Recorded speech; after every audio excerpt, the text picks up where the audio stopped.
a-t-elle ordonné, en m'arrachant le pinceau de la main. « Je te signale que je t'en ai fait un, de garçon. » a-t-elle ajouté à l'intention de mon père, et elle a appelé mon frère. Cosimino est sorti dans la cour, et il s'est mis à peindre sans entrain. Au bout de 10 minutes, il avait mal à la main, et il s'est sauvé en douce. Moi, entre-temps, j'avais enfilé ma blouse de travail, et j'ai continué d'aider mon père jusqu'au soir. Puis les poules sont allées se coucher toutes contentes dans leur petite maison jaune. Le lendemain matin, nous en avons retrouvé une patte en l'air. C'était Céleste. « À cause de la peinture », a crié ma mère en calabrais. « À cause de la grippe du poulet », m'a chuchoté mon père. Moi, je ne savais pas qui avait raison. Elle parle et elle passe son temps à me lister toutes les règles à suivre, alors c'est facile de lui désobéir. Mon père, il reste souvent tout silence, et je ne sais jamais ce que je dois faire pour obtenir son amour. Toujours est-il que nous avons enterré la poule derrière le potager.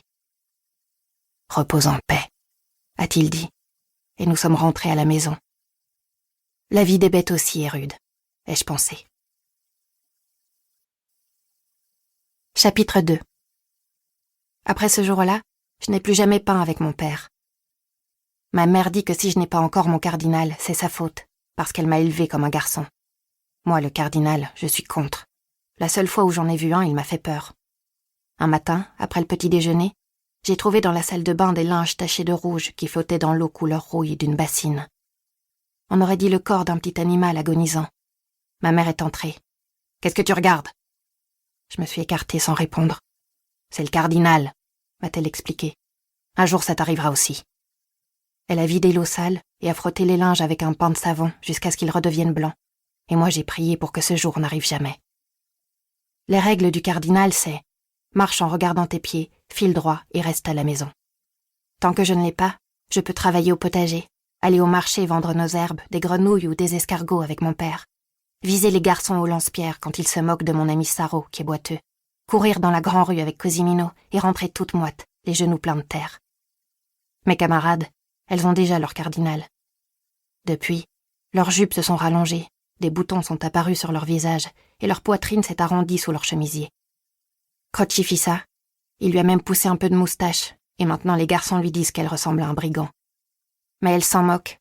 Elle marche avec un air souffrant, les mains pressées contre son ventre comme si elle était enceinte, et elle répète la même phrase chaque fois qu'elle croise une de ses amies.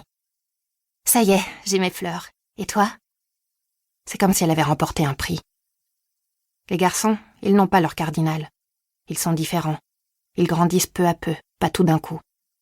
Devant le lycée, il y a toujours quelqu'un de la famille de mes camarades qui les attend pour les raccompagner chez elles, alors qu'avant elles rentraient seules. Quand elles croisent des garçons dans la rue, elles regardent par terre, même si elles savent parfaitement qu'ils les fixent juste à l'endroit où le tissu est tendu. C'est pour ça qu'elles baissent la tête, mais se tiennent bien droites, si bien que les boutons de leur corsage risquent de sauter. On dirait les poules de mon père, des poules qui bombent la poitrine. Ma grande sœur a 4 ans de plus que moi. Elle aussi bombait la poitrine avant de se marier. Elle a la peau et les cheveux clairs, comme mon père, et quand elle sortait dans la rue, tous les garçons la regardaient.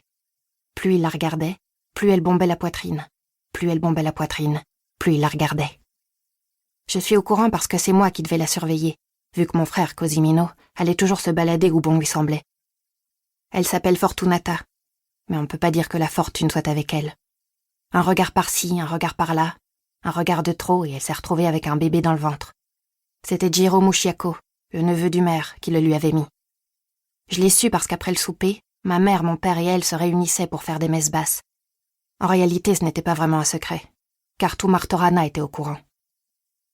Le père de Giro Musciaco était opposé à ce mariage, parce que nous sommes pauvres. Ma sœur Fortunata pleurait, ma mère tapait du poing sur la table et lançait des malédictions en calabrais. « Tu vas me rester déshonorée, Dieu nous en garde !» se plaignait-elle. Mon père restait tout silence. Le silence, je suis pour.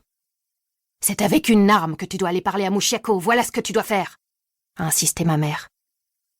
Il s'est servi un verre d'eau, il l'a bu lentement, il s'est essuyé la bouche avec sa serviette, s'est levé de table. Il a seulement dit « Je ne préfère pas » et il est retourné travailler au potager. À compter de ce jour, personne n'a décroché un mot pendant plus d'1 mois, à part mon frère, qui était jeunet et à qui ces histoires ne faisaient ni chaud ni froid. Moi j'ai cru que c'était ma faute, parce qu'un jour, au lieu de surveiller Fortunata, j'étais allée chez Saro manger des pâtes aux anchois, un délice que sa mère Nardina cuisine exprès pour moi. Les délices, je suis pour. Pour continuer à écouter ce livre audio gratuitement, cliquez sur le lien dans la description et vous pourrez l'écouter en entier sans frais grâce à l'essai de 30 jours d'Audible.